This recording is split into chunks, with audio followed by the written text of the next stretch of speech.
जा डरावनी कहानी। बरसात का मौसम था।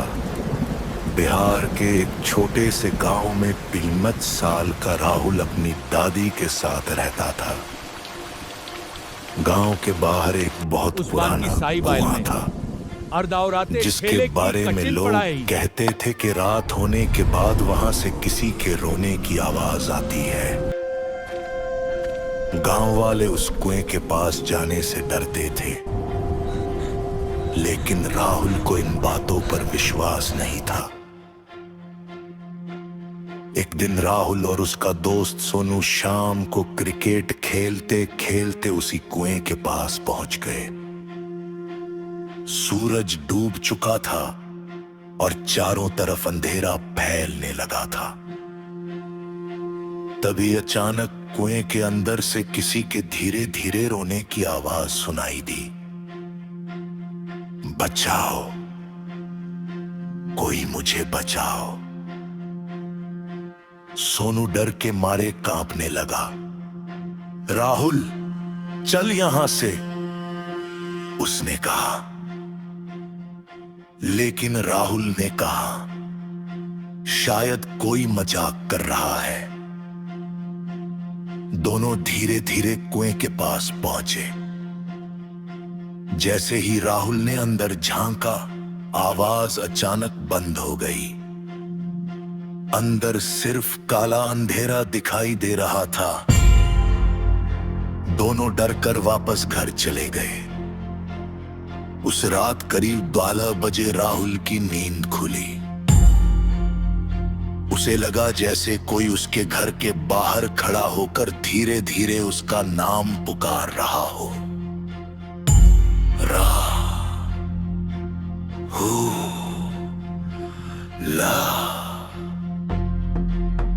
राहुल ने खिड़की से बाहर देखा। बाहर कोई नहीं था, लेकिन दूर वही पुराना कुआं दिखाई दे रहा था और उसके पास सफेद कपड़े पहने एक अजीब सी परछाई खड़ी थी।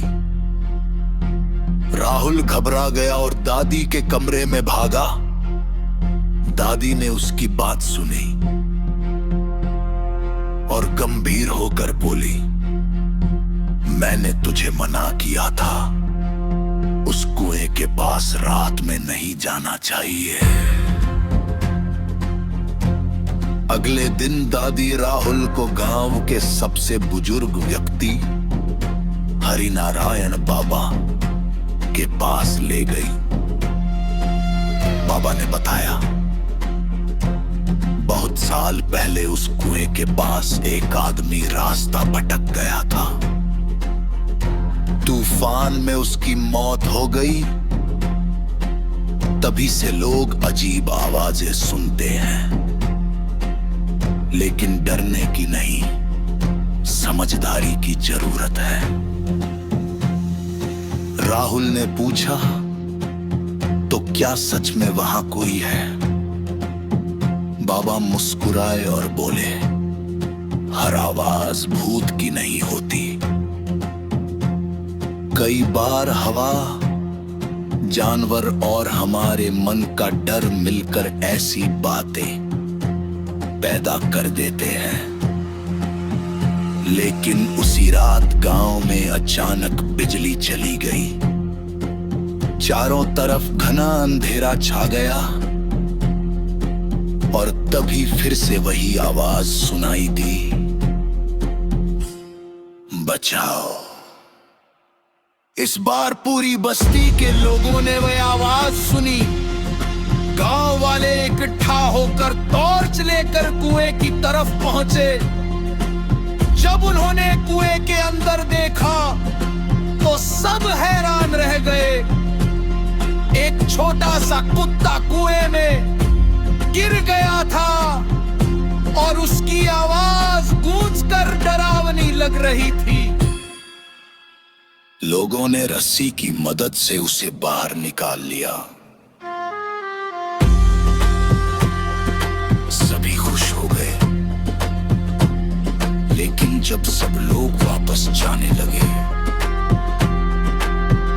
तभी राहुल ने पीछे मुड़कर देखा।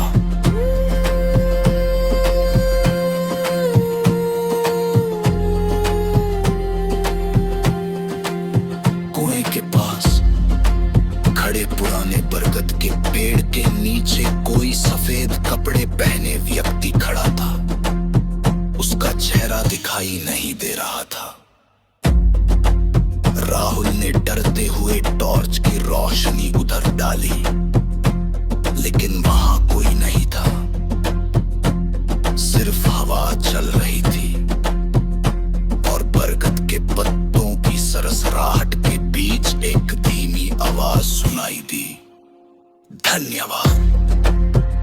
उसके बाद उस पुराने कुएं से कभी कोई रोने की आवाज नहीं आई, लेकिन आज भी गांव के लोग कहते हैं कि अमावस्या की रात जब तेज हवा चलती है तो उस बरगद के पेड़ के नीचे से किसी की धीमी फुसफुसाहट सुनाई देती है